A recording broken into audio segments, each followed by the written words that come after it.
जय गुरुदेव मित्रों।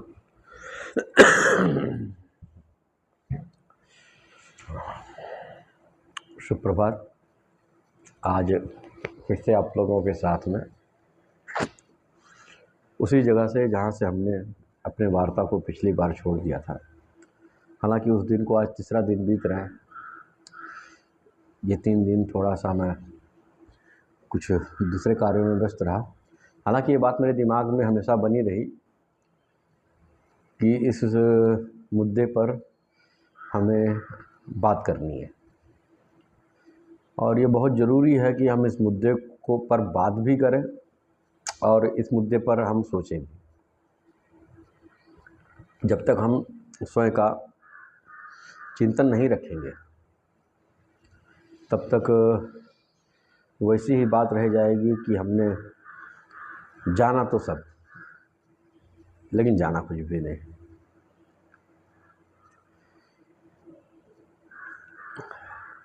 पिछली बार हमने बात की थी वेदांत पर कि वास्तव में वेदांत है क्या, और वेदों का क्या अर्थ है। वेदों में जो उपनिषद मौजूद हैं उनका जो सार है वो भगवान श्री कृष्ण के मुखारविंद से आज श्रीमद् भगवद गीता के रूप में हमारे पास उपलब्ध है।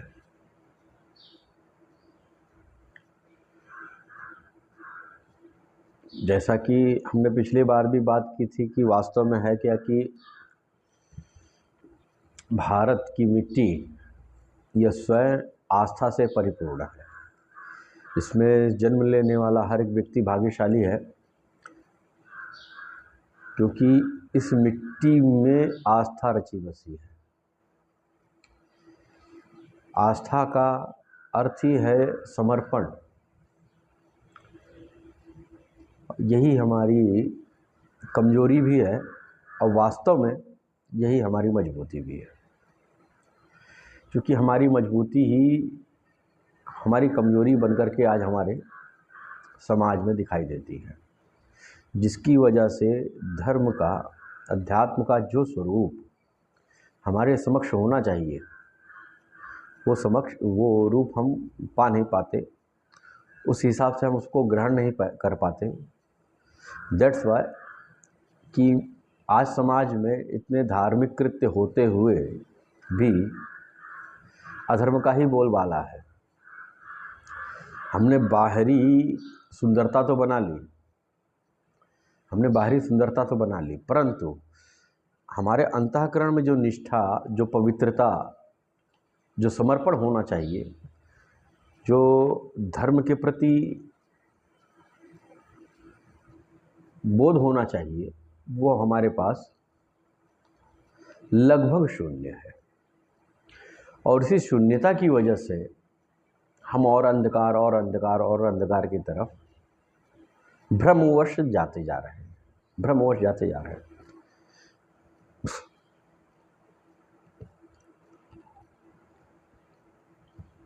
जबकि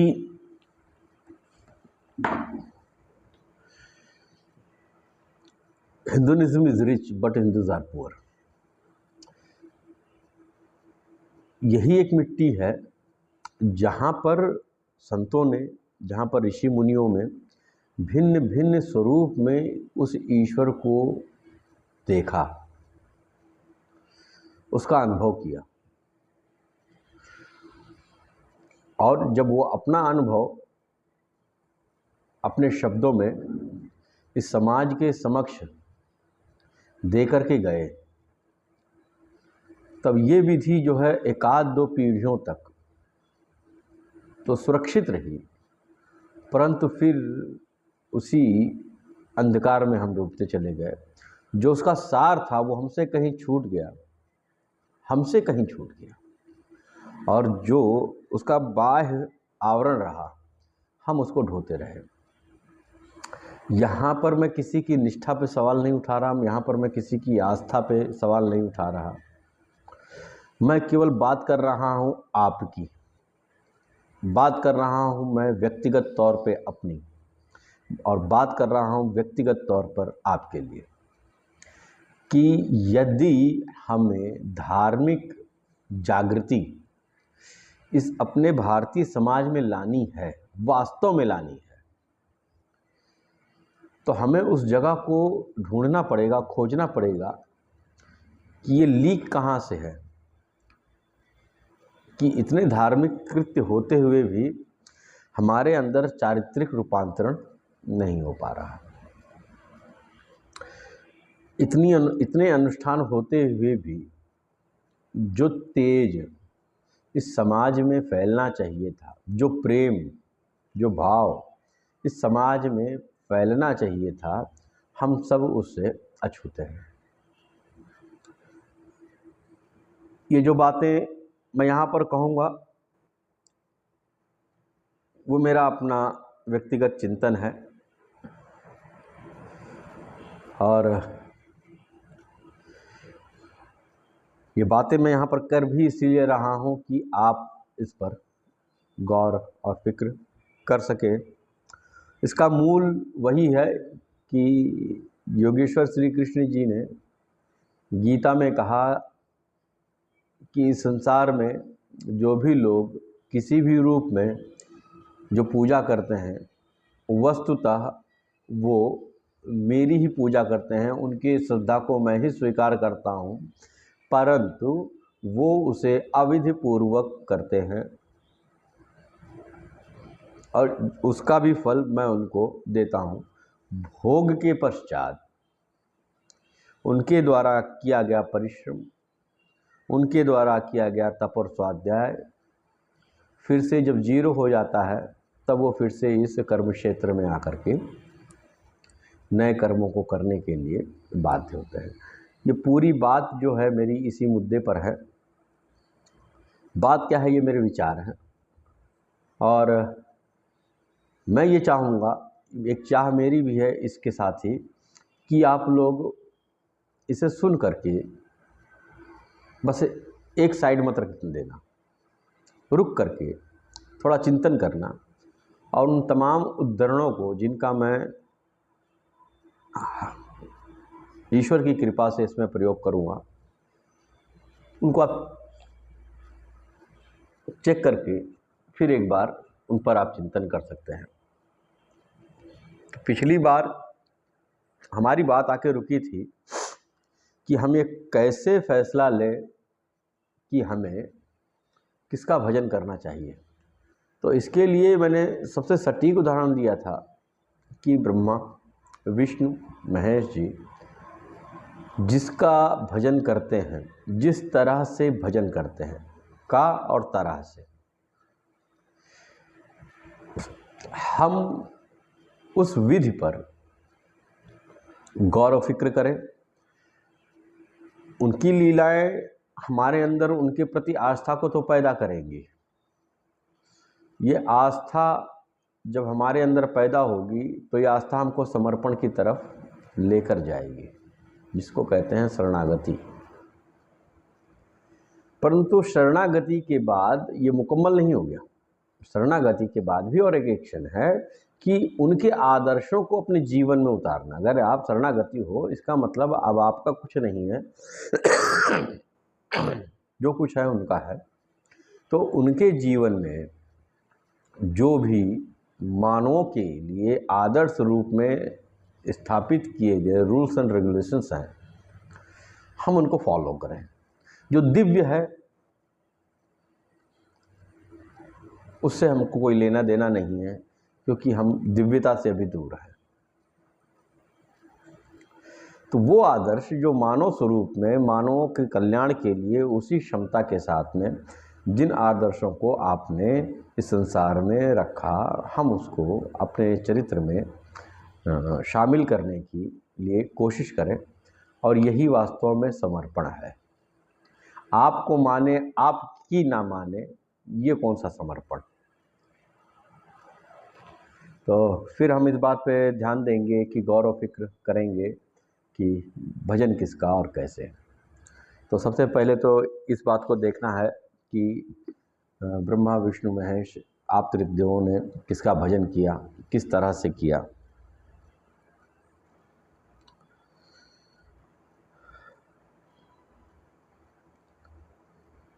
इसमें सबसे बड़ा जो रुकावट आएगी, जो सबसे बड़ी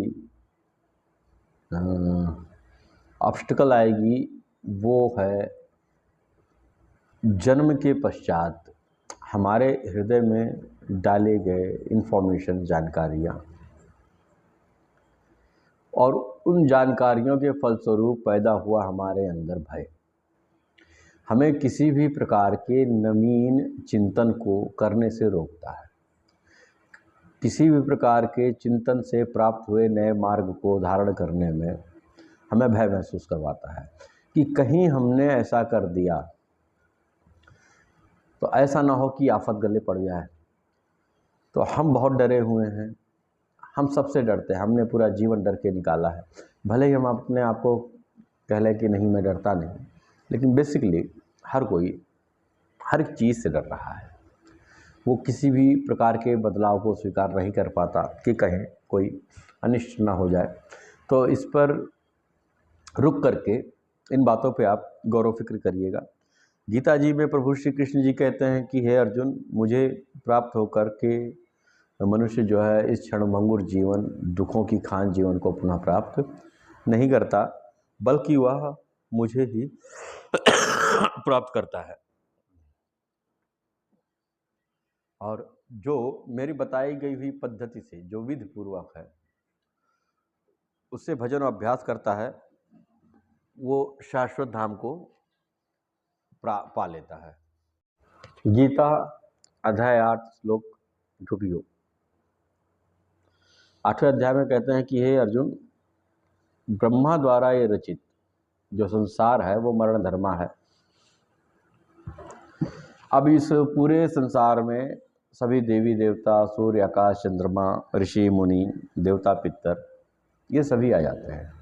इन सब का नाश होना है, ये सब मरण धर्मा है। जबकि मानव जीवन का जो परम लक्ष्य है, वो मानव जीवन का जो परम लक्ष्य है वो है अमरता। इस अमरता को प्राप्त करना ही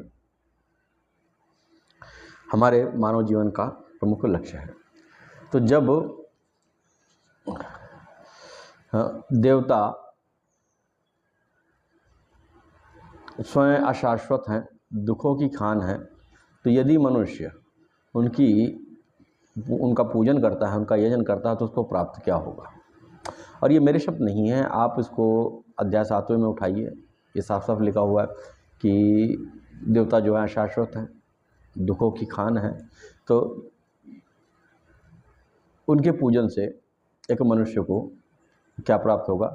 और इसके समानांतर में श्री कृष्ण जी कहते हैं कि जो भी उनका पूजन करता है श्रद्धावश, तो उनकी श्रद्धा को मैं स्वीकार करता हूँ, और वास्तव में उनका जो प्रतिफल है वो उनको देवता नहीं देते, वो मैं देता हूँ, जो कि लिमिटेड होते हैं। लिमिटेड का मतलब ये हो गया, मेरे कहने का अर्थ है कि जब मनुष्य उसको भोग लेता है तब उनके द्वारा किया गया श्रम और वो स्वाध्याय वो पुनः जीरो हो जाता है।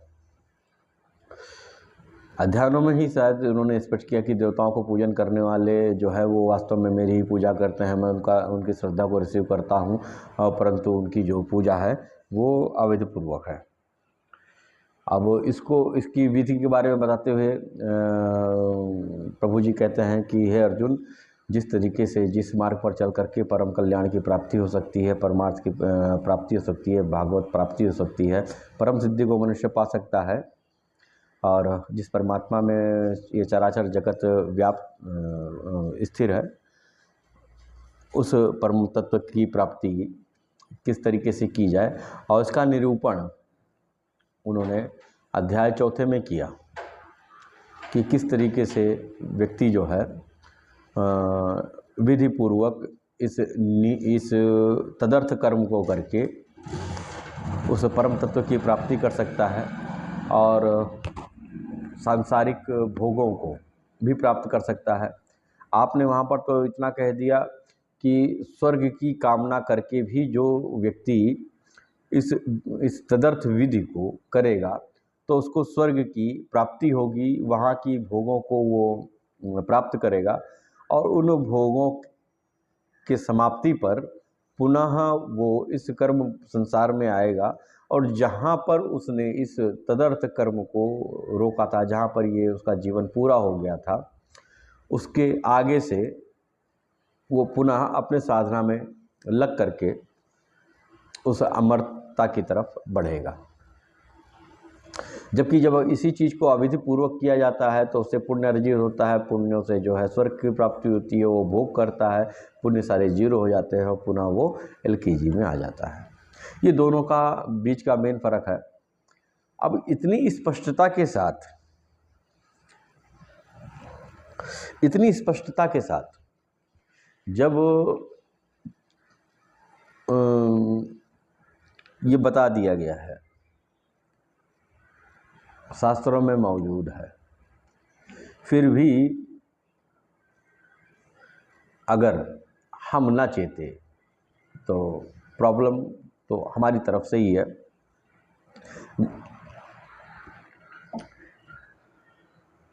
एक सवाल और अर्जुन ने प्रभु श्री कृष्ण से किया था कि ये जो अविधि पूर्वक पूजन करते हैं तो उनके क्या क्या प्रकार हो सकते हैं। अब इसमें श्रद्धा एक कॉमन है, क्योंकि बगैर श्रद्धा के, बगैर आस्था के कोई चीज़ पूजी नहीं जा सकती, किसी चीज़ को धारण नहीं किया जा सकता। इस पर प्रभु श्री कृष्ण जी ने कहा कि विधि को त्याग करके अविधि पूर्वक पूजन करने वालों की जो श्रेणियां हैं वो 3 हैं। वो तीनों गुणों के अनुरूप है। जो सात्विकी गुण से प्रभावित हैं वो देवताओं की पूजा अर्चना करते हैं, जो रजोगुण से प्रभावित हैं वो यक्ष और राक्षसों की पूजा करते हैं, जहाँ से उनको राजसी सुख प्राप्त हो सके, और जो तमोगुण से प्रभावित होते हैं वो भूतों और पितरों को पूजते हैं।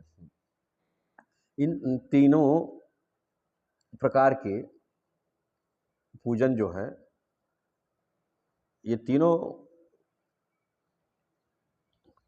प्रकार की पूजन जो हैं वो अपने अंतरात्मा को क्रश करने वाले, अंतःकरण को कमज़ोर करने वाले, भ्रम पैदा करने वाले, ये तीनों पूजन इस तरीके से हैं और मुझसे दूरी पैदा करवाते हैं। तो है अर्जुन, तू इन सब लोगों को असुर जान। अब यहाँ पर असुर शब्द गीता में आया हुआ है। इसका जो चैप्टर है, अध्याय तो खैर याद नहीं आ रहा, मेरे ख्याल से ये होना चाहिए 13वें या 14वें अध्याय में, आई थिंक सो। बहरहाल ये शोध का विषय है, उसी के आसपास देखिएगा, मिल जाएगा, जिसके अंदर आसुरी शक्तियाँ और दैवी संपदा और आसुरी संपदा को लेकर के विवेचना प्रभु ने की हुई है। तो वहाँ पर आप जो गौर करेंगे तो वहाँ पर आपको ये मिलेगा कि इन सबको तो असुर जान। तो असुर इसलिए कि जो आसुरी संपदा से प्रभावित हैं वो असुर, और जो दैवीय संपदा से प्रभावित है वो देव। हो सकता है कि एक ही घर में, एक ही माँ के साथ में 2 बच्चे हों, एक असुर हो सकता है, एक देवता हो सकता है। विधि पूर्वक की गई पूजा अर्चना को का प्रभाव बताते हुए, उसकी महत्ता बताते हुए प्रभु श्री कृष्ण जी कहते हैं कि यदि कोई दुराचारी, अल्पज्ञ, सभी को छोड़ कर करके मुझको भजता है और विधि पूर्वक भजता है, तो ऐसा व्यक्ति ही साधु मानने योग्य है। और धीरे धीरे उसकी साधना के तपोबल से, उस साधना के फल से उसके जो दुर्गुण है, उसकी जो आसुरी संपदा है, वो दैवी संपदा में बदलती है। चाहे वो दुराचारियों का राजा ही क्यों ना हो। इस विधि का प्रभाव इतना है कि वो धीरे धीरे आसुरी संपदा को स्वतः ही समाप्त कर देती है। इसको हमारे गुरुजी भी कहा करते थे कि इसकी आवश्यकता उन पुरुषों को नहीं है जो बहुत ज़्यादा धार्मिक हैं, बहुत ज़्यादा कर्मकांडी हैं। हालांकि ये फल तो उनको भी देगा, लेकिन ये जो विधि है, ये जो ज्ञान है, ये जो पूजन पद्धति है, यदि ये किसी चोर को भी दे दी जाए, किसी असंस्कृत व्यक्ति को भी दे दी जाए, जिसके पास कोई सदाचार ना हो, तो ये इतना अपने आप में सक्षम है कि यदि व्यक्ति इस चीज़ को अपने जीवन में धारण करेगा, तो वह स्वतः ही उसको उसके बुरी आदतों से, उसके बुरे कर्मों से उसको हटा देगी और एक नया मार्ग उसके लिए खोल देगी। तो ये इस पूजन पद्धति की, इस विधि की या इस ज्ञान की, इस सही मार्ग की अपने आप में एक बहुत बड़ा इसका एक प्रतिफल है। जो चीज़ आज हमसे अछूती रह जा रही है, इतना कर्मकांड करने के बावजूद, इतना अनुष्ठान होने के बावजूद, इतनी व्रत कथाएं होने के बावजूद, जो चीज़ हमसे अछूती रह जा रही है कि हमें सार तत्व तो पकड़ में नहीं आ रहा, इसको गीता जी ने बड़ी स्पष्ट कह दिया। मेरे गुरु जी को तो आप जानते नहीं हैं, परंतु गीता जी को तो आप सब जानते हैं। तो गीता में बड़ी स्पष्टता से कह दी गई ये बात, यदि कोई व्यक्ति विधिपूर्वक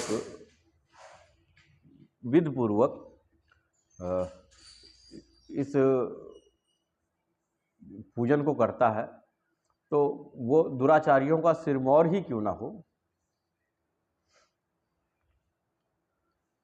उसके आसुरी संपदा जो है वो धीरे धीरे नष्ट हो जाएगी। भले ही बस वो केवल इस तदर्थ कर्म को, इस नियत कर्म को अपने जीवन में उतारे। अब ईश्वर का परिचय देते हुए उन्होंने कहा कि जब अर्जुन का सवाल था, और मेरे ख्याल से ये कि अर्जुन ने कहा था कि मेरे ख्याल से ये 9वें अध्याय में होना चाहिए कि किसकी शरण में जाएं, अर्जुन ने पूछा। तो प्रभु श्री जी ने कहा कि हे अर्जुन, वो ईश्वर जो है समस्त भूत प्राणियों के, समस्त भूतों के हृदय स्थल में निवास करता है। मेरे ख्याल से 18वें अध्याय में है ये। और तू उसकी शरण में जा, और इसको बाद में मैं प्रमाणित भी करूँगा अन्य माध्यमों से, कोशिश करूँगा बताने की कि वास्तव में जो ईश्वर है, जिसका हमको पूजन करना चाहिए, वो प्रभु श्री कृष्ण जी ने ये बताया कि वो जो ईश्वर है वो प्राणी मात्र के हृदय में निवास करता है, और उसी की शरण में हमको जाना चाहिए। और जब उनकी शरण में जाओ तो पूर्ण तरीके से जाओ। ऐसा नहीं कि आधा चले गए, चौथाई चले गए, 10% चले गए, नहीं, 100% जाओ। और जैसे ही वहाँ पर आप स्थित होते हैं, वहाँ पर समर्पित होते हैं, तो वहाँ पर समर्पित होने के बाद ये जो विधि है पूजन की, उसको पूरे प्रयास के साथ में, पूरे प्रयास के साथ में इस तदर्थ कर्म को करो, और ऐसा करने से तो मेरे को ही प्राप्त होगा। पहले बताया था उन्होंने 4थे अध्याय में कि किसी तत्वदर्शी पुरुष के पास जा। जब 4थे अध्याय में बात आई थी कि किस तरीके से इस ज्ञान को प्राप्त किया जा सकता है, तो वहाँ पर आपने बता दिया था कि किसी सद्गुरु यानी कि तत्वदर्शी की शरण में जा, उनसे ज्ञान को प्राप्त कर, इस विधि को प्राप्त कर, इस पूजन के सही तरीकों को प्राप्त कर और भजन कर। अब यहाँ पर बता रहे हैं कि हृदय स्थित जो ईश्वर है उसकी शरण में जा, वही शाश्वत स्थान है। अब ये फिर दो चीज़ हो गई, हृदय स्थित ईश्वर और तत्वदर्शी गुरु। तो इसमें भेद उत्पन्न हो सकता है लोगों के मन में। तो जो तत्वदर्शी गुरु होता है वास्तव में वो वही श्री कृष्ण है। गीता में ही प्रभु श्री कृष्ण जी कहते हैं कि जो व्यक्ति मुझे जान लेता है, मुझे स्पर्श कर लेता है तत्व के स्वरूप में, वो मैं ही बन जाता हूँ। उनमें और मेरी भिन्नता नहीं है। वहाँ पर प्रभु श्री कृष्ण जी सद्गुरु के रूप में स्थित हैं, और यहाँ पर और हमें जो भविष्य में जाने की बात कर रहे हैं, वो भी सतगुरु की शरण में, तो किसी तत्वदर्शी सतगुरु की शरण में जाने की ही बात कर रहे हैं। और दूसरी तरफ यहाँ पर हृदय स्थित ईश्वर की शरण में जाने की बात कर रहे हैं, तो जो है मामला एक ही है कि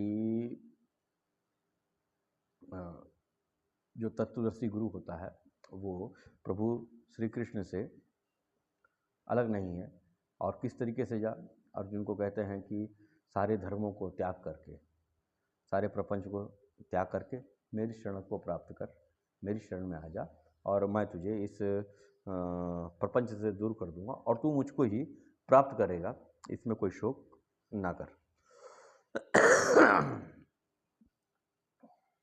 इसी को प्रभु श्री रामचंद्र जी ने जब इसका जवाब देते हुए कहा था कि भक्ति किसकी की जाए, तो आपने कहा था भगत मोरी। तो बड़ी स्पष्टता के साथ में सद्गुरु ही उस ईश्वर के प्राप्त करने की कुंजी है, वही मार्ग है और वहीं से हमें ये ज्ञान की प्राप्ति हो सकती है कि हम जो है किस तरीके से इस मार्ग पर आगे चले। अब कुछ और प्रमाण हम लेंगे अपने जीवन में कि और ग्रंथों में क्या कहा गया है। तो हम सबसे जो मजबूत उदाहरण लेते हैं वो हम ले रहे हैं श्रीमद् नहीं रामचरितमानस जी में इस इष्ट के विषय पर क्या प्रकाश डाला गया है। एक बार हम थोड़ा सा बाबा तुलसीदास जी के शब्दों में, क्योंकि ये बहुत ज़रूरी है। जब तक हम इस सार को ना पहचान लेंगे, इस सार को नहीं जान लेंगे, तो उसके बाद तब तक हम अपने इस पूजन यज्ञ आदि धार्मिक कृत्यों के मूल को नहीं पहचान पाएंगे। और जब तक तुलसी बाबा ने कह दिया तुलसी मूल ही सींचिए, तो जब तक मूल को हम नहीं पहचान पाएंगे तब तक हम इस विधि का वास्तव में धारण करने में थोड़ा सा परेशान होंगे, असक्षम होंगे। तो तुलसी बाबा जी क्या कहते हैं, मेरे ख्याल से बालगंठ की बात है, उसमें कहते हैं कि साफ साफ लिखा है उन्होंने कि धरणी धाम धर पुर परिवार स्वर्ग नरक आदि की कामना करने वाले एक्चुअली मोह से ग्रस्त है। वो ईश्वर के प्रेम से ग्रस्त नहीं है। ये मेरे ख्याल से बाल कांड में है ना। ये हमारे दादाजी हैं, तो उनका नाम है श्री कामता प्रसाद दुबे जी। ना ना ना ना ना मैं नाम भूल रहा हूँ, माफ़ करिएगा।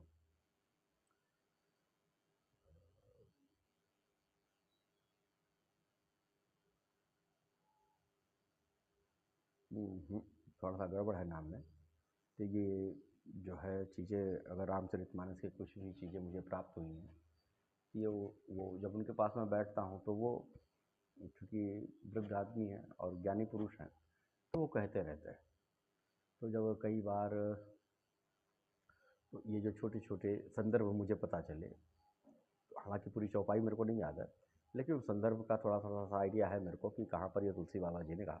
जब मैंने घर आकर के उन पे जब क्रॉस चेकिंग की, तो उनको मैंने नोटिफाइड किया। इसकी वजह से मेरे को कुछ कुछ याद है कि कहाँ कहाँ पर किस अध्याय में ये लाइनें आई हुई हैं।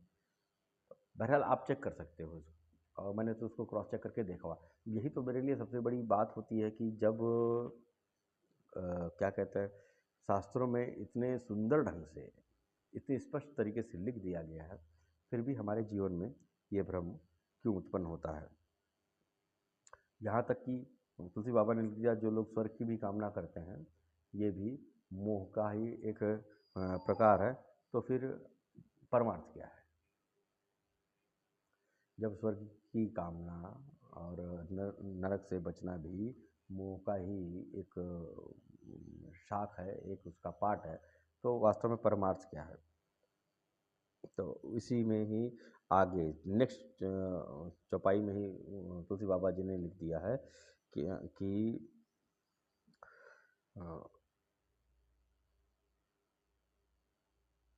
नहीं, उसमें लिखा गया है कि स्वर्ग नरक की कामना करना जो है ये मोह का मूल है। तो व्यक्ति जो है स्वर्ग के अधिकारी देवताओं की पूजन करके आप इस परमार्थ को कैसे सिद्ध कर सकते हैं। इसमें देवताओं के भी शब्द लिखे गए हैं कि मेरे ख्याल से उत्तरकांड की ये बात है जो मैं शब्द अभी बोलने वाला हूँ, कि हम देवता लोग जो है परम सुख के, उस परम धाम के अधिकारी थे, सबसे बड़े अधिकारी हम ही थे, परंतु विषयों के वश में हो करके, विषयों से भटक करके हम आपकी भक्ति को भूल गए। मेरे ख्याल से ये उत्तरकांड की बात है, जिसमें प्रभु श्री राम जी की जब तिलक हो, सॉरी, वो राजगद्दी का जो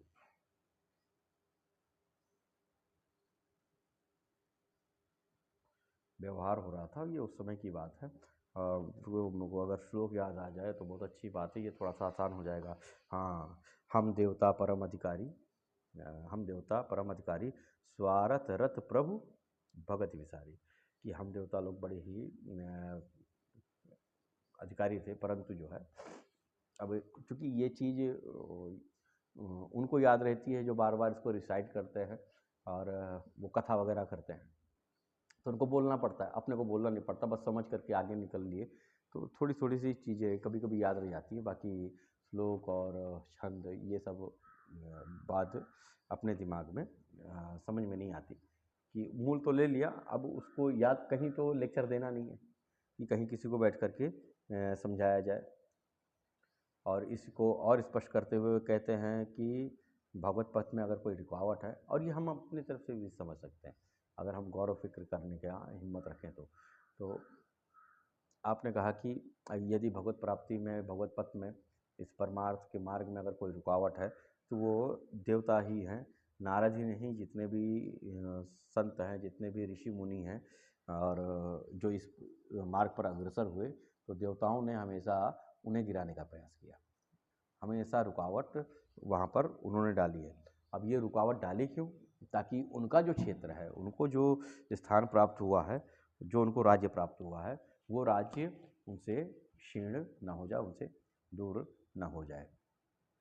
देवताओं के इस राज्य को बताते हुए कि जो उनकी संपदा है, जो उनका क्षेत्र है, जिस पर उनका आधिपत्य है, उसके बारे में वो बताते हुए कहते हैं कि वो कौन सा है, मेरे ख्याल से ये उत्तरकांड की बात है, ये भी नहीं, जो पहले वाला परम अधिकारी वाली बात थी वो शायद लंका कांड की है ना? हाँ, आई थिंक सो, वो लंका कांड की है। और ये जो बात है इंद्रिय द्वार झरोखा नाना, और अरे इंद्रिय द्वार झरोखा नाना, तह तह सुर बैठे करे थाना, कि जितनी भी हमारी इंद्रियां हैं वो झरोखा हैं, वो खिड़कियां हैं, और जिसके ऊपर तमाम सारे देवता जो है अपना अपनी इंद्रियां बना, अपना स्थान बना करके बैठे हुए हैं।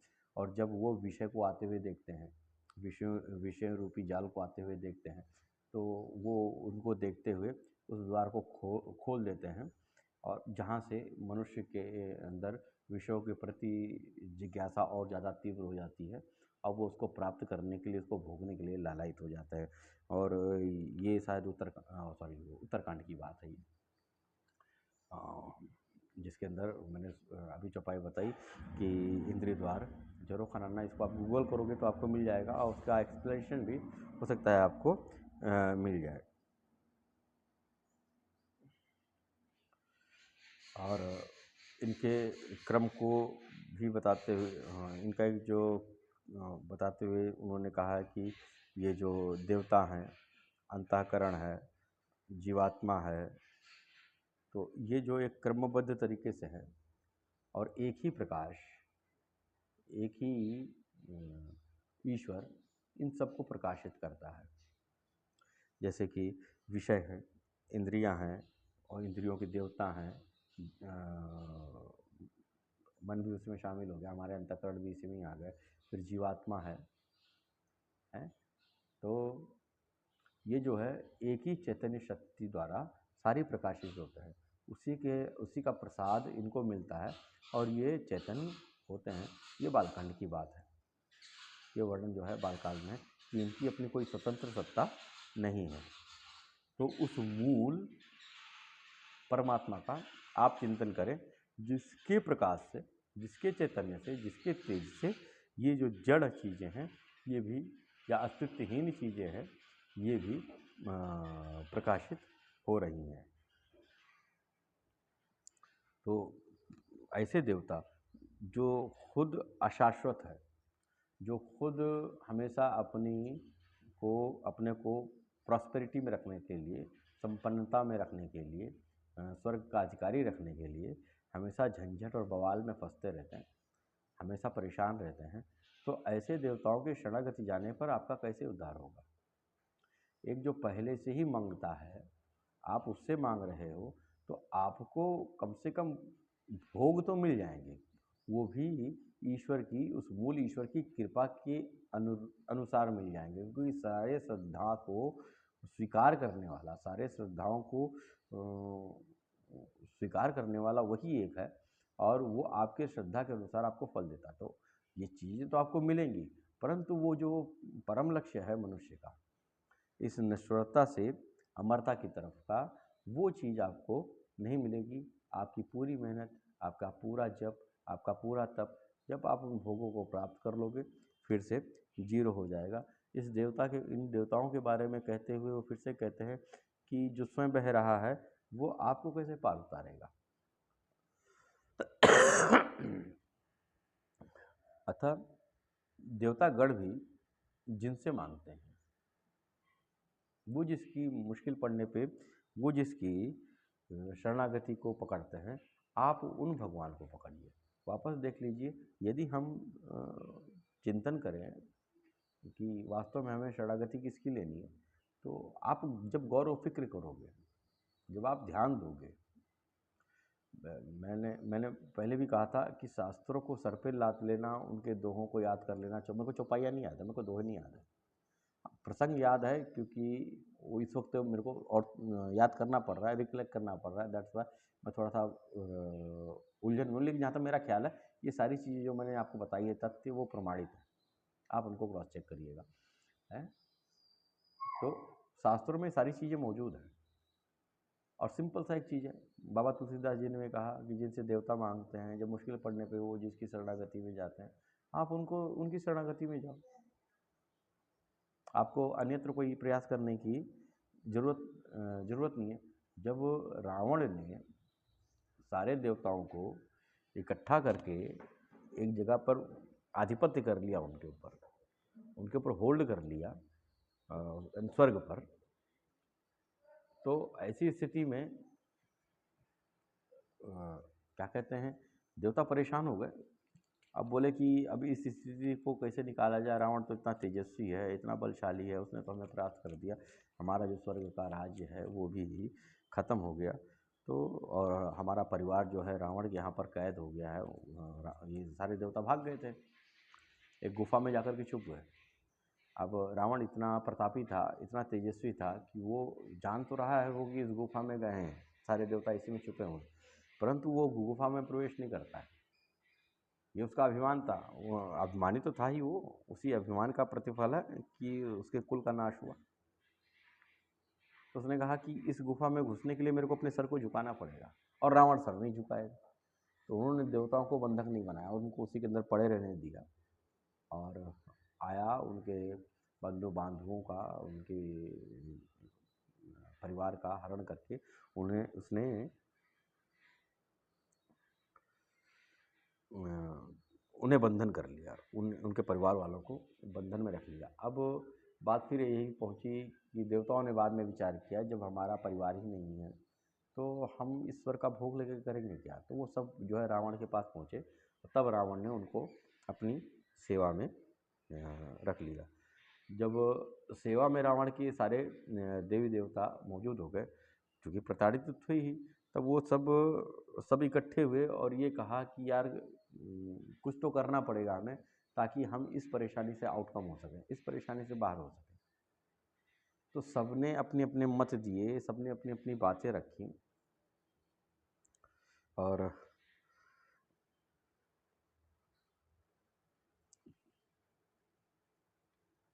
किसी का भी बात किसी के हृदय में 100% लगी नहीं। तब यहाँ पर भगवान शिव मौजूद थे, तब उन्होंने इस परेशानी को हल करते हुए एक मार्ग बताया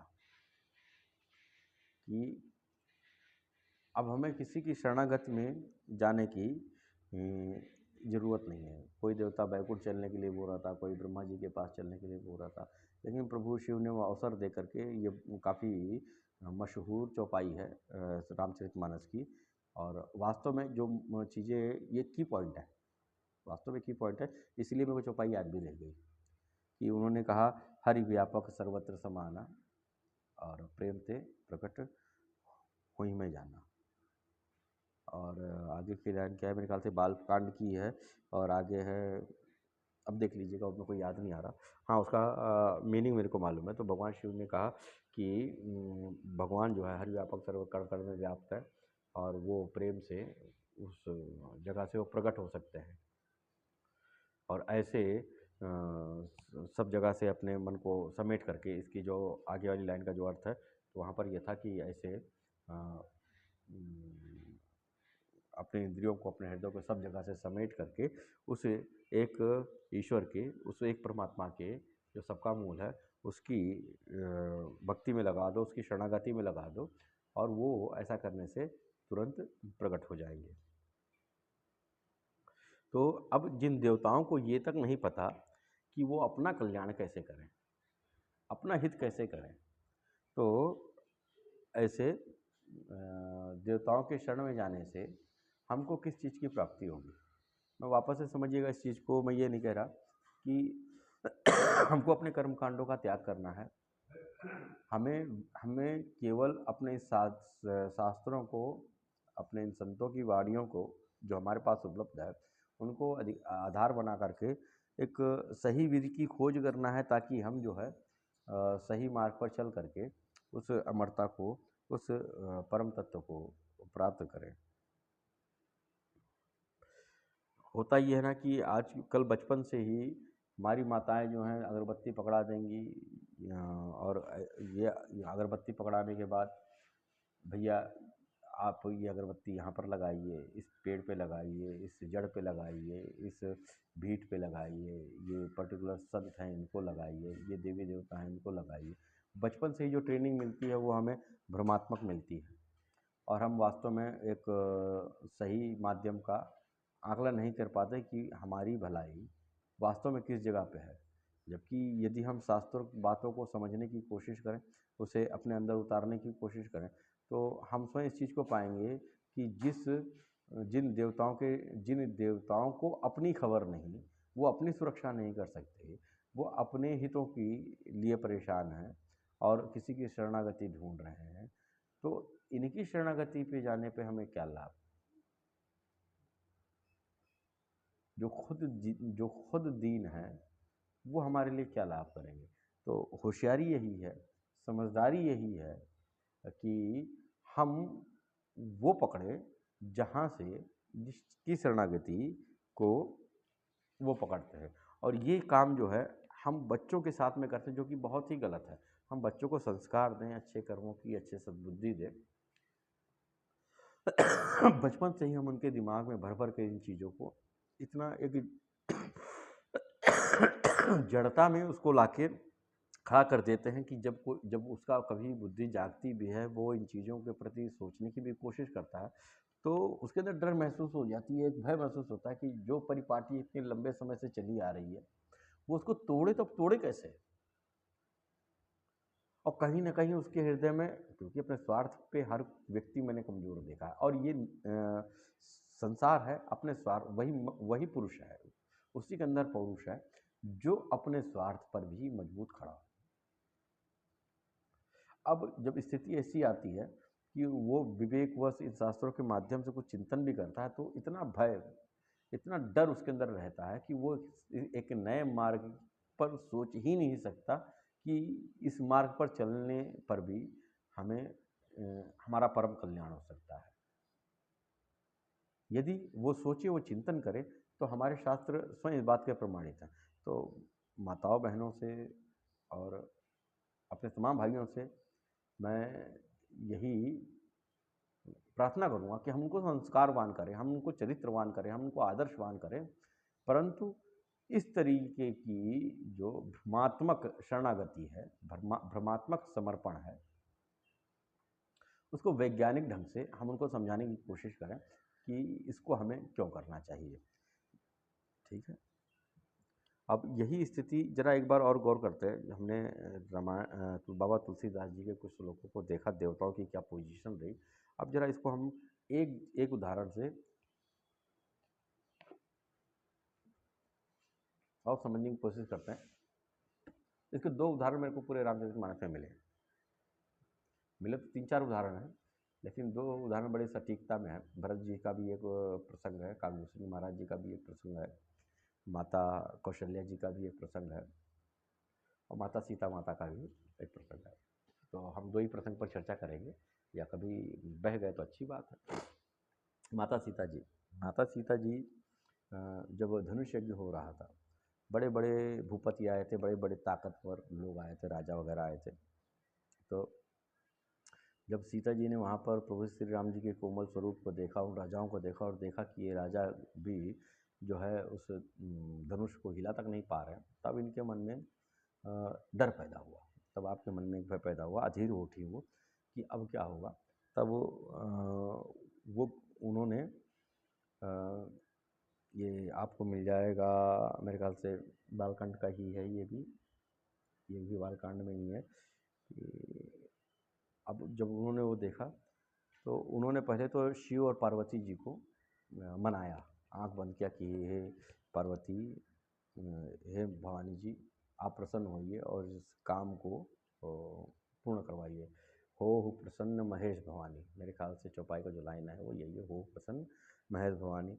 और जब वहाँ पर उनका हृदय स्थिर ना हो पाया, क्योंकि आप भवानी जी की सेवा करते थे, नित्य पूजन उनका होता था, तो इसी आधार पर तो पहली बार उनका हृदय कहीं गया तो हो प्रसन्न महेश भवानी। परंतु उनका हृदय जो है वो अभी स्टेबिलिटी पे नहीं आया, अभी समत्व पे नहीं आया, उनको आधार नहीं मिला, और अब उन्होंने उनको छोड़ दिया और फिर आगे की तरफ बढ़ी। क्योंकि कई देवी देवताओं का प्रचलन तो आज भी है हमारे पास शरणागति लेने का, हम यहाँ से सीख लें। गणनायक वरदायक देवा, अब गणेश जी की तरफ आ जाती है ये कि हे प्रभु गणेश, आप तो शुभता के स्वामी हो, है, और आज तक मैंने आपकी सेवा की है, आज आपको इसका प्रतिफल देने का समय आ गया है, आप इसमें मेरी सहायता करें।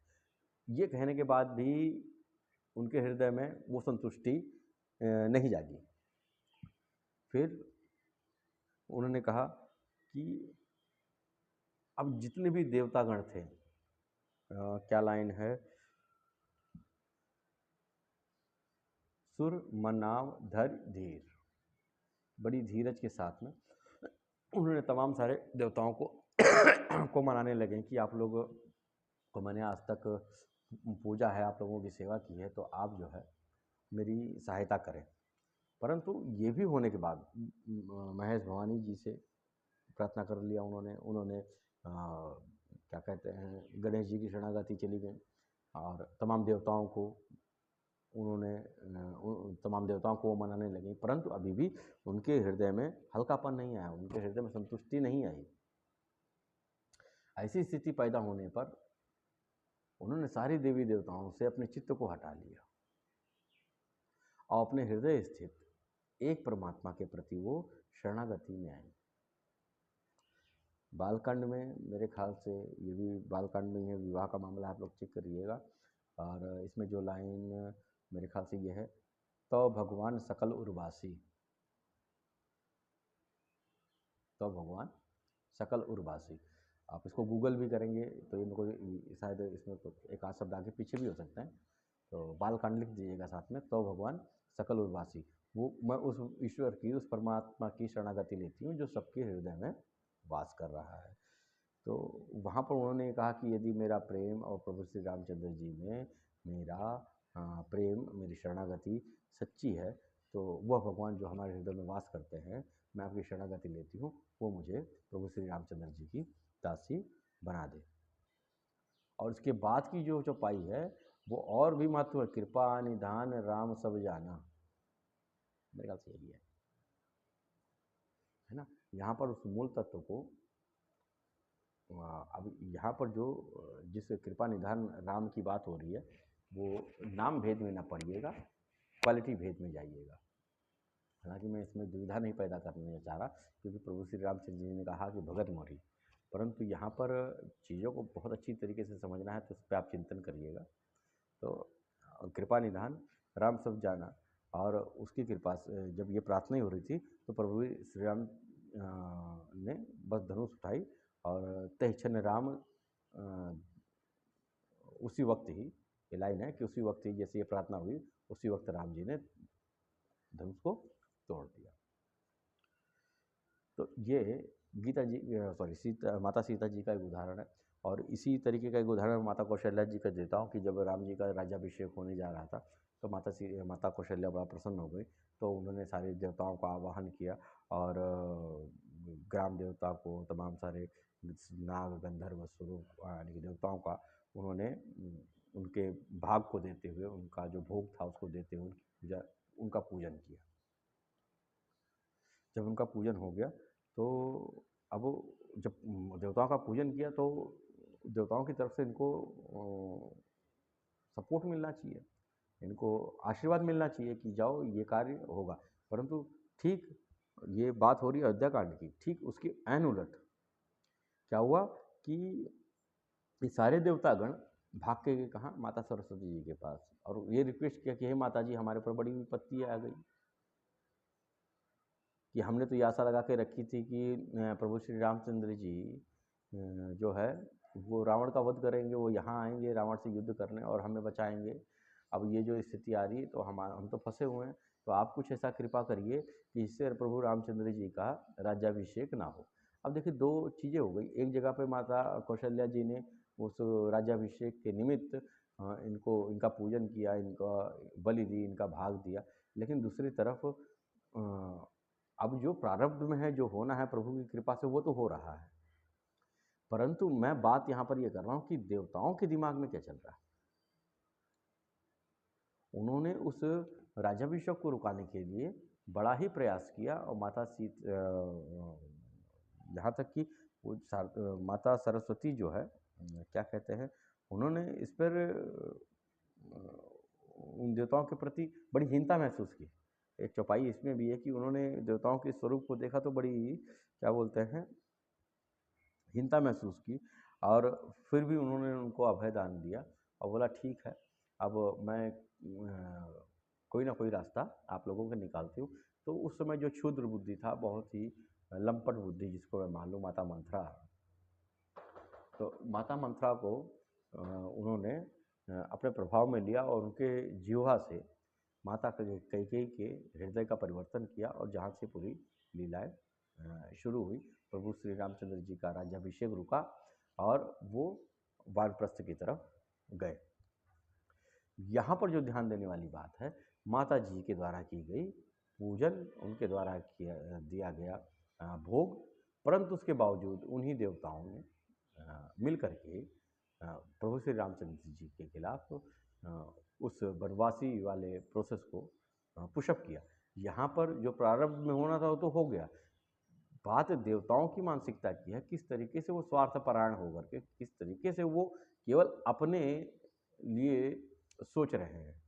तो ऐसे देवताओं की शरणागति जाने से क्या फ़ायदा जो अपने ही भक्त का गला काट ले।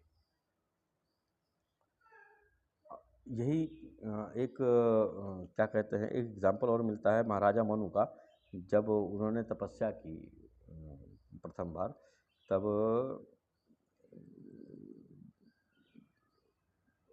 एक लाइन है, ये भी बालकांड की है, जिसमें उन्होंने कहा कि ऐसे भगवान की मैं पूजा करने जाऊंगा जहाँ से ये करोड़ों करोड़ ब्रह्मा विष्णु महेश उत्पन्न होते हैं, जो तमाम इन प्रपंचों का स्वामी है। मैं ऐसे प्रभु की शरणागति जाऊंगा और ऐसे ही प्रभु की मैं सेवा करूंगा। जब उन्होंने इस संकल्प के साथ में तपस्या करना शुरू किया, तब ये तीनों त्रिदेवों की मैं बात कर रहा हूँ, ब्रह्मा जी, विष्णु जी, महेश जी, प्रकट हुए और नाना प्रकार के प्रलोभनों से, नाना प्रकार के वरदानों से उनके क्या कहते हैं उस तपस्या को, उस तपश्चर्या को तोड़ने का प्रयास किया। और ये भी मौजूद है, अगर हमें को याद नहीं आ रहा किस अध्याय में है, जिसमें आप मनु द्वारा की गई तपस्या को आप देखेंगे तो उसमें आपको मिल जाएगा। परंतु मनु जी का संकल्प बड़ा मजबूत था। वो भगवान शिव के दर्शन से क्या बोलते हैं, संतुष्ट नहीं हुए। यद्यपि सॉरी, उस वक्त भगवान जो है शिव जी एक तत्वदर्शी सदगुरु के रूप में प्रतिष्ठित थे, जिसके बारे में जो तत्वदर्शी सदगुरु होता है वो उस मूल परमात्मा का स्वरूप ही होता है। बावजूद इसके उन्होंने कहा कि नहीं, केवल इनके दर्शन पा करके उस राह पे चलना ठीक नहीं है, और मैंने उस मूल तत्व को पहचानना है। वो इसी पे संतुष्ट नहीं हुए, तो इसलिए उन्होंने अपनी तपश्चर्या को और चालू रखा। यही चीज़ जो है भगवान बुद्ध के साथ में हुई कि उन्होंने कहा कि मेरे को मत स्वीकारो, मेरे दर्शन से तुम्हारा कोई फ़ायदा नहीं है। जब ये जो कर्म है, जिस माध्यम से मैं पूर्णता को प्राप्त हुआ, इसको अपने जीवन में उतारो। तो ऐसा करने से ही तुम्हें उस परम तत्व की प्राप्ति होगी, भगवान बुद्ध ने बड़ा स्पष्ट कहा। और दूसरी तरफ जब जो व्यक्ति भगवान महादेव जी के शरणागति में होता है, तो तत्वदर्शी गुरु क्या करता है? तत्वदर्शी गुरु ये करता है कि ये बच्चा मेरे पास आया, वो उसको उठा करके उस परम तत्व की शरणागति में कर देते हैं। आज इतने, आप कोई प्रकरण देखिए शिव जी का, रामचरितमानस के उद्धरण में, तो शिव जी का काम यही रहा है कि जैसे ही कोई उनकी शरणागति में आया, तो जब वो बहुत ज़्यादा प्रसन्न होते हैं, बहुत ज़्यादा प्रसन्न होते हैं कि नहीं, अब इस व्यक्ति का मेरे को कल्याण ही करना है, तो वो उठा करके वो उसको अपने इष्ट की तरफ लेकर के चले जाते हैं कि ये मैंने धारण किया है, इसी तरीके से तुम भी धारण करो, अपने जीवन का कल्याण करो। सेम यही काम हनुमान जी ने कहा। हनुमान जी ने कभी नहीं कहा कि तुम हनुमान हनुमान करो, नहीं, उन्होंने कभी नहीं कहा। उनके शरणागति में भी जो गया, वो जिस पर प्रसन्न हुए, उसको भी उठा करके उन्होंने प्रभु श्री राम जी के चरणों में डाल दिया कि मैं यहाँ से सफल हुआ, मैंने यहाँ से उस मूल तत्व का अनुभव किया, तो आप भी वहीं से ही इस मूल तत्व का और का अनुभव करो।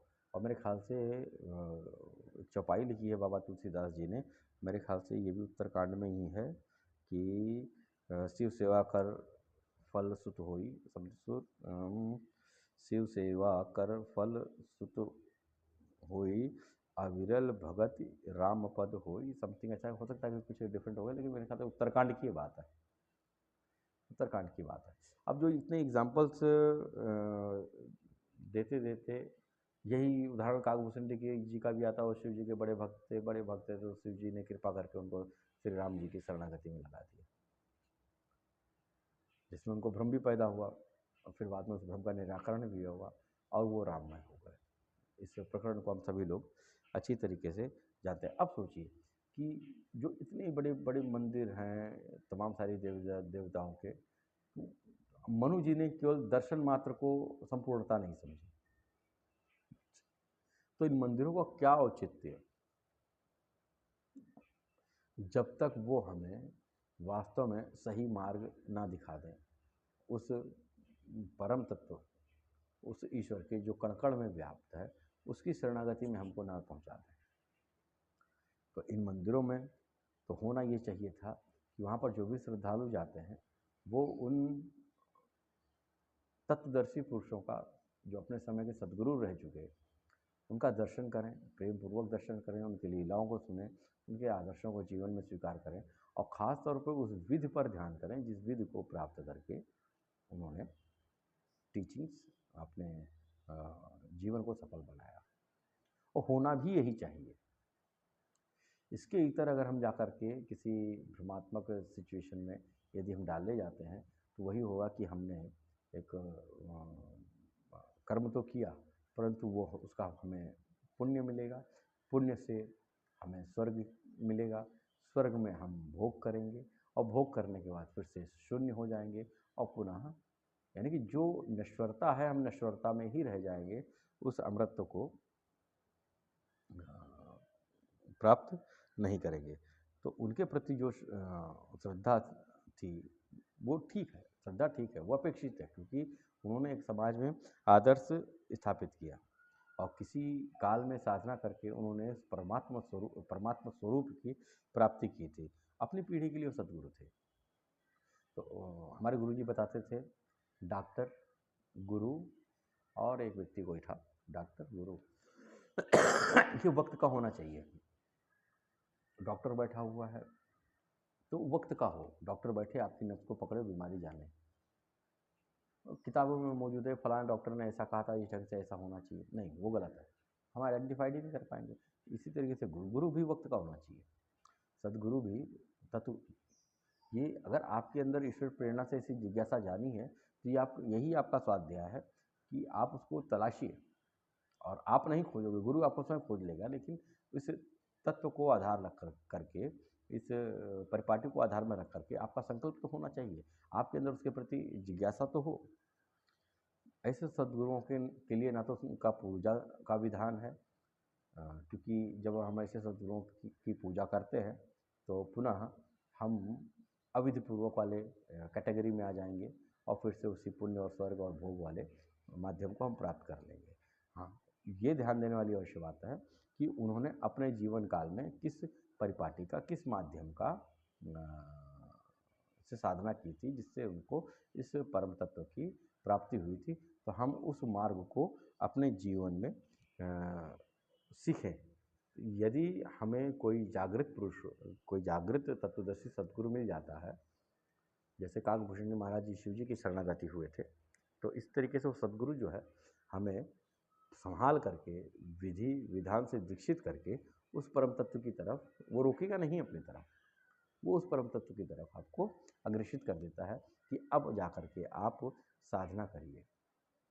पूजन से कुछ नहीं होता, जैसे कि मैंने पहली बार भी शायद बताया होगा आपको, हम घर में भोग लगाते हैं, हमारी परंपरा यह है, हम भोजन तैयार हुआ तो हमने भोग लगा दिया। भोग लगाने के बाद उस भोजन को हम पाते हैं जिससे हमें ताकत और स्फूर्ति मिलती है। उसी तरीके से पूजन भी ऐसा है, हमने श्रद्धा तो दे दी अपने गुरु जी को, अपनी समर्पणता तो दे दी है, लेकिन जो विधि, जो मार्ग उन्होंने बताया है, ये भोजन को पाने जैसा है कि जब हम उसको पाएंगे, उसका अभ्यास करेंगे तो हम उस मार्ग पर चल सकते हैं। हालांकि इसमें अभी भेद है, इस भेद पे अगर मैं चर्चा करने बैठूंगा तो हो सकता है कि इसमें फिर से एक उलझन वाली स्थिति पैदा हो जाएगी। तो जिसकी इसका जो मूल रहा है, इस पर कोई भेद ना पैदा करके जब आप इस पर चलना शुरू कर दोगे, जब आप इस पर चलना शुरू कर दो, कोई ऐसा तत्वदर्शी गुरु आपको मिल गया और आप इस मार्ग पर चलना शुरू करते हो, तब आपको ये समझ में आएगा कि जो मुझे प्राप्त करना है वो मेरे लिए सुलभ है और आपको सुलभ हो जाएगा वो।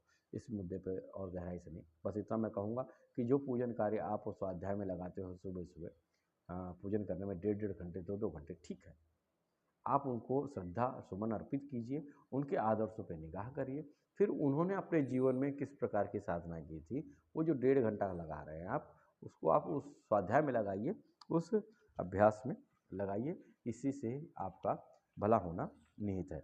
अब आगे तुलसीदास बाबा जी और मनुष्य जीवन के ऊपर बोलते हैं, बड़े भाग्य मानुष तन पावा, सुर दुर्लभ, ये देवताओं को दुर्लभ है, ऐसे सब ग्रंथ कहते हैं। साधन धाम मोक्ष का द्वारा, जो साधना है वो मोक्ष का दरवाज़ा है। वही मैंने कहा कि केवल पूजन पे ना रखिए, साधना करिए, और यही मोक्ष का दरवाज़ा है। और वो मूर्ख है जो इस सिचुएशन को प्राप्त करके, इस शरीर को प्राप्त करके वो अपने परलोक को नहीं सुधार लेता, वो मूर्ख व्यक्ति है, वो अपने ही आत्मा का हत्यारा है, वो अपने ही जीवन का हत्यारा है, और उसको बड़ा पाप है। पाप मतलब वो बड़ी ही विषय सर्कल में घुसता है और ज़्यादा पतित होकर के और ज़्यादा भोगों वाले जीवन को वो जीता है और उसको प्राप्त करता है। अब इसमें मार्ग भी दिखाते हुए वो क्या कहते हैं, ये बड़ी ही फेमस लाइन है और बड़ा ही बढ़िया सूत्र है, जिस तरीके से प्रभु श्री कृष्ण जी ने 4थे अध्याय में साधना विषयक मार्ग पर पूरा पूरा प्रकाश डाला है। तो यहाँ पर एक लाइन है, नर तन भव बारूद कर बेरो, सन्मुख मरुत अनुग्रह मेरो। कि जो नर्तन मिला हुआ है वो इस संसार रूपी समुद्र को पार करने के लिए बेड़ा है, और ये जो सन्मुख मरुत, ये जो हवा है, हवा कौन से, ये जो आप सांस ले रहे हो। हमारे गुरु जी कहते थे कि, कहते हैं अभी भी कहते हैं कि ये सांस ही वो छड़ी है, ईश्वरी हाथ है, जिससे वो नश्वरता को स्पर्श करते हैं और अमरता दे जाते हैं, जीवन मिल जाता है। एक सांस में ईश्वर की छड़ी है ये, जिससे मनुष्य को स्पर्श करते हैं और उसको जीवन मिलता है। तो सन्मुख मरुत, ये जो आपके सामने सांस का आना जाना हो रहा है, ये जो हवा है, यही मेरी सबसे बड़ी कृपा है, यही मेरा सबसे बड़ा अनुग्रह है। और करणधार सद्गुरु दृढ़ नावा, तो जो योग्य सद्गुरु हैं, तत्वदर्शी सद्गुरु हैं, ऐसे सद्गुरु की शरणागति में जाइए और वहाँ पर सरेंडर हो जाइए। और जो चीज़ दुर्लभ है, जो चीज़ दुर्लभ है, उसको बड़ी आसानी से, दुर्लभ क्या, उस परम तत्व की प्राप्ति, उसको बड़ी आसानी से आप प्राप्त कर सकते हैं। फिर आलोचना की कि जो मनुष्य ऐसे जीवन को, ऐसे मार्ग को प्राप्त कर पाने के बावजूद भी इस पर नहीं चलता है और मौका खो देता है, तो ऐसा मनुष्य जो है अपने जीवन का, अपने आत्मा का हत्यारा है। प्रायः ये होता है कि अब हमने जब रामचरितमानस की, जब मैंने एक बात बताई थी अभी माता सीता जी वाली, कि कृपा निधान प्रभु श्री राम जी के शरणागति वो हो गई थी, तो मैंने बात की थी कि ये राम और राम का भेद है, इसको समझने की आवश्यकता है। जो राम वहाँ पर साक्षात मौजूद है, वो भी पूर्ण ब्रह्म है, लेकिन वहाँ पर एक क्लू है, वहाँ पर एक जोड़ है, क्योंकि आप जो इस नश्वर संसार में आए हैं, नश्वरता का शरीर है, तो वहाँ पर एक जोड़ है, उस जोड़ को समझना होगा। वापस वही गीता का वाक्य कहूँगा कि कोई भी पुरुष इस नश्वरता के संसार में उस परम तत्व को स्पर्श करके स्वयं भी वो परम तत्व में रूपांतरित हो जाता है, वो मुक्त हो जाता है। वो इस धराधूम पर अवतारी पुरुष है, वो ईश्वर के रूप में इस शरीर में, मैंने कहा था कि ये शरीर जो है वास्तविक में ईश्वरीय शरीर है, तो ऐसा सद्गुरु जो है वो इस संसार में ईश्वर के स्वरूप में विद्यमान होता है। तो होता यह है कि राम का जब राम का नाम लेते हैं तो प्रायः सभी लोग चौंक जाते हैं, परंतु राम कौन? अब इसको बाबा तुलसीदास जी ने बड़ा स्पष्ट कहा, राम ब्रह्म चिन्मय अविनाशी। ये आपने, ये भी बालकांड की बात है, जब मेरे ख्याल से जब नामकरण की बात आई थी, तब गुरु वशिष्ठ जी ने ये शब्द कहे थे, राम ब्रह्म चिन्मय अविनाशी।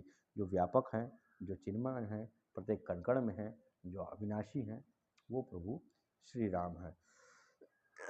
उसी का नाम है एक परमात्मा। यदि कोई व्यक्ति अज्ञानी होकर के भी किसी भी एक नाम को, जो नाम उस परम तत्व को इंगित करे और अपने हृदय में उसने धारण कर लिया कि ये उस परम तत्व को इंगित कर रहा है, किसी और फिजिकल एक्टिविटी में ना जाए, बाह्य जीवन में ना जाए, बाह्य प्रपंच में ना जाए, उस एक चीज़, एक नाम को धारण, चाहे वो ओम हो, चाहे वो कृष्ण हो, चाहे वो राम हो, चाहे वो महेश हो, किसी भी एक नाम को धारण करके और उस परम तत्व से को जान करके, ये उसी का नाम है, उसको रिसाइट करते रहे, तो भले ही उसको ये ना पता हो कि वो क्या कर रहा है, लेकिन ऐसा मनुष्य भी पुण्य को अर्जित करेगा। और इस मार्ग पर, चूँकि यही विधि पूर्वक है, यही फर्स्ट स्टेप है, तो इसका फल ऐसा होगा कि वह स्वर्ग आदि लोगों को प्राप्त होगा, वहाँ के भोगों को प्राप्त होगा, और भोग शून्य होने के बाद उसने जहाँ पर इस साधना को छोड़ा था, वहीं से उसको फिर से मौका मिलेगा, वहीं से आगे की तरफ, पीछे की तरफ, वो शून्य नहीं होगा, वो वहीं से फिर से रिस्टार्ट करके वो आगे की तरफ जाएगा। परंतु ये जो विषय है, ये जो पूजन कार्य है, उसकी विधि यही है कि वो बाह्य प्रपंच में ना भाग करके वो आंतरिक अंदर की तरफ मुड़े और अंदर की तरफ जा करके इन पवित्र नामों को धारण करे। कलयुग केवल नामाधारा, तो लोग बड़े हल्के में इसको ले लेते हैं कि बस ये ऐसे ही है। नहीं, ये इसका कोई भी मतलब बाह्य परंपरा से, बाह्य जीवन से, बाह्य आडंबरों से नहीं है। हम कुछ भी ना जाने, बस एक नाम को पकड़ करके अपने हृदय में, हमारे गुरु जी कहा करते थे, एक राम दशरथ का बेटा, एक राम घर में बेटा, एक राम ने जगत पसारा, एक राम है जगत से न्यारा। अब किस राम तक तुम्हारी पहुँच हो सकती है? तो एक राम जो दशरथ का बेटा, आप तो आए और आप चले गए। एक राम घरकट में बैठा, एक राम का सकल पसारा। अब जो सकल पसारा है वो सब जगह मौजूद है, कण में विद्यमान है, उसको आप पा नहीं पाओगे। और एक राम जो सबसे न्यारा है वो, उसको प्राप्त करने का कोई रास्ता ही नहीं है। तो आपके पास जो राम सुलभ है वो राम है, एक राम जो घट घट में बैठा, जो घट में विराजमान, हृदय में विराजमान जो परम तत्व है, आप उसकी शरणागति में जाओ। परंतु इसका भी परिचय या तो आपके पूर्व आपके प्रारब्ध ऐसा होगा, आपके पास साधना ऐसी होगी कि आपका परिचय उस राम से हो जाए, या फिर कोई सदगुरु आपको मिल जाए जो कि उस राम से आपका परिचय करा दे। अब उस राम को चाहे राम कह लो, चाहे रब कह लो, चाहे कृष्ण कह लो, चाहे महेश कह लो, चाहे हालेलुया कह लो, कुछ भी कह लो, बस आपको ये होना चाहिए कि ये उस परम तत्व क्या नाम है, चित्र नहीं, नाम है, और मैं इस नाम का संकीर्तन करूँगा। देखिए एक उदाहरण और मैं लूँगा। स्वामी रामकृष्ण परमहंस जी, आप काली के बहुत बड़े भक्त थे, इतने भक्त थे कि काली जी का स्वरूप उनके शरीर में प्रकट होने लगा था, इतने बड़े भक्त थे वो कोमलता उनके शरीर में प्रकट, इतनी गहराई से उनका समर्पण रहा। परंतु उन्होंने अपने परम शिष्य, सबसे प्रिय शिष्य स्वामी विवेकानंद जी को उस मार्ग से परिचय उन्होंने नहीं करवाया। उन्होंने काली जी की सेवा का मार्ग जो है विवेकानंद जी के लिए नहीं खोला, उनको उन्होंने तत्व का ज्ञान दिया और उसी के माध्यम से एक रामकृष्ण मिशन चल पड़ा, आनंद पंथ चल पड़ा। तो अगर वो चीज़ मुख्य होती, जो चीज़ ठीक है, गलत नहीं है, मैं उसको गलत नहीं कह रहा भाई, जहाँ से हमको आदर्श मिले हैं हमें उनको उनसे प्रेम करना चाहिए, उनको संजोना चाहिए, और वो श्रद्धा, वो विश्वास, वो सम्मान उनको देना चाहिए, ठीक है। परंतु जो मुख्य चीज़ है, जो कि नश्वरता से अमरता की तरफ आपको लेके जाएगी, वो चीज़ स्वामी रामकृष्ण जी ने अपने शिष्य विवेकानंद जी को दी। तो अंत में बात को मैं समापन करूँगा कि हम में से जो भी लोग नश्वरता की पूजा करने में लगे हैं, नश्वर की पूजा करने में लगे हैं, और ऐसे नश्वरता की पूजन करना या फिर इनको प्रोत्साहन देना, ये नास्तिकता को बढ़ाना ही है। ये हमने क्या किया कि सार को छोड़ दिया और शरीर को पूज रहे हैं। तो हम शरीर का सम्मान करें और सार को ग्रहण करें, होना ये चाहिए। हम शरीर का सम्मान करें और सार को ग्रहण करें। उस सार को ग्रहण करने में यदि ईश्वरी कृपा से आपके अंदर ये विवेक जागता है तो अति उत्तम है, नहीं तो किसी योग्य तत्वदर्शी सदगुरु की तलाश करिए। और यही वो विधि है जिससे हमारी ये सनातन परंपरा, ये वैदिक परंपरा, ये बची रह पाएगी। सनातन सनातन चिल्लाने से और सनातन को बचाने के लिए उपद्रव करने से या बाह्य आडंबर करने से ये कतई बदलने वाला नहीं है, रुकने वाला नहीं है। और जहाँ से ये बुराइयाँ पैदा हुई हैं, जहाँ से ये भ्रम पैदा हुआ है, हमें उसी जगह पे जाकर के उसका रेक्टिफिकेशन करना होगा। बात ये मैं ये नहीं कर रहा कि आप मेरी बात को मानिए, मैं कह रहा हूँ इस पे आप चिंतन करिए, शास्त्रों को पकड़िए, बगैर उलझन के उस मार्ग को ढूंढने की कोशिश करिए जो आदर्श पुरुषों ने हमारे सामने प्रत्यक्ष रखे हैं। अभी कुछ दिन पहले रैली में हमारे मुख्यमंत्री सीएम आदित्यनाथ जी आए थे, योगी श्री आदित्यनाथ जी आए थे। तो उनका एक वक्तव्य, हालांकि मैं उस रैली में नहीं जा पाया, लेकिन उनका एक वक्तव्य मेरे को बड़ा सुंदर लगा। हुआ ये, कंडीशन 2024 चल रहा है, आप ही जान ही रहे हो, जब हालांकि ये विषय इस इस मेरे को बोलना नहीं चाहिए, परंतु एक उदाहरण है वो, उनके शब्द जो निकले मेरे को उस शब्दों ने बड़ा प्रभावित किया। जब लोकसभा का चुनाव हुआ और यहाँ पर मोदी जी हारे, अयोध्या की सीट मोदी जी हारे, भाजपा हारी। अब ये बड़ा ही विषम परिस्थिति हो गई कि अयोध्या में इस प्रकार की सुविधाओं का निर्माण, मंदिर तो का निर्माण हुआ ही, उसके बावजूद भी जो इंफ्रास्ट्रक्चर यहाँ पर बने उसके समरूप में, उसके समक्ष में यहाँ से भाजपा का हार जाना एक बहुत बड़ी बात हो गई। अब इसके नीचे जो भी गुणागणित हो, हमारा विवेचना वो नहीं है। बात मैं योगी जी की कह रहा हूँ कि उन्होंने एक शब्द कहा उस स्टेज पर से, मिल्कीपुर में प्रोग्राम हुआ था, तो उन्होंने कहा कि हमने जो बाह्य चीज़ें थी उसको तो बहुत सुंदर तरीके से निपटा दिया, यहाँ पर हम एयरपोर्ट ले आए, हॉस्पिटल दो दो ले आए, ट्रामा सेंटर्स ले आए, एजुकेशन पे हमने रोड, लाइट, पानी की व्यवस्था में, एजुकेशन की व्यवस्था में हर एक वर्क कर लिया था जो बाह्य जीवन से संबंधित था। परंतु फिर भी भाजपा यहाँ से हारी। उसका कारण ये था कि लोगों के अंतःकरण में, लोगों के चारित्रिक प्रसंग प्रसंग में थोड़ा सा धेम पेच है। तो अब हमको उसको उस मूल स्तर पर उसको सुधारना पड़ेगा, उस मूल स्तर पर हमको सुधारना करना पड़ेगा और मैं उसके लिए कार्य करूँगा, ऐसा उनका वक्तव्य रहा। तो इस शब्द ने मेरे को काफ़ी प्रभावित किया और वहीं से ये प्रेरणा लेकर के मैंने इस चीज़ को बात की। हालांकि इस बात को मेरे को रखना ही था क्योंकि ये साधना का पंथ ही ऐसी है, हमको शुरुआत ही यहीं से होनी है। पहला जो स्तर है वही नाम जप का है, परंतु नाम जप की एक विधि है, एक तरीका है, एक सिस्टम है, उसके हिसाब से हम उसको करें। यही यदि किसी नाम जप में हमारा हृदय नहीं लग रहा है तो इसका मतलब अभी गुरु की आवश्यकता है। तो हम किसी योग्य गुरु के पास पहुँचे, तत्व गुरुदर्शी गुरु के पास पहुँचे, सदगुरु के पास पहुँचे और फिर रामचंद्र जी का एक वाक्य और प्रभु श्री कृष्ण जी का वाक्य, सारे धर्मों को त्याग करके हे अर्जुन तू मेरी शरण में आ जा, या प्रभु श्री राम जी का एक वाक्य भगत मोरी, किसकी साधना करें, मेरी भक्ति करें। तो जो वक्त का तत्वदर्शी सदगुरु है, आप उसकी शरण में जाएं, उसके सारे धर्मों को छोड़ करके, सारे कर्मकांडों को छोड़ करके, अब जो वहाँ से मिले आपको विधि, जो नाम, उसको उस हृदय स्तर में धारण करें और प्रयास करें, भोग लगाएं और प्रसाद को पाएं, श्रद्धा सुमन अर्पित करें, पूजन करें, यजन करें, जो भी करना हो करें, परंतु उस भोजन को बनाने के बाद, भोग लगाने के बाद उसको छोड़ ना दें।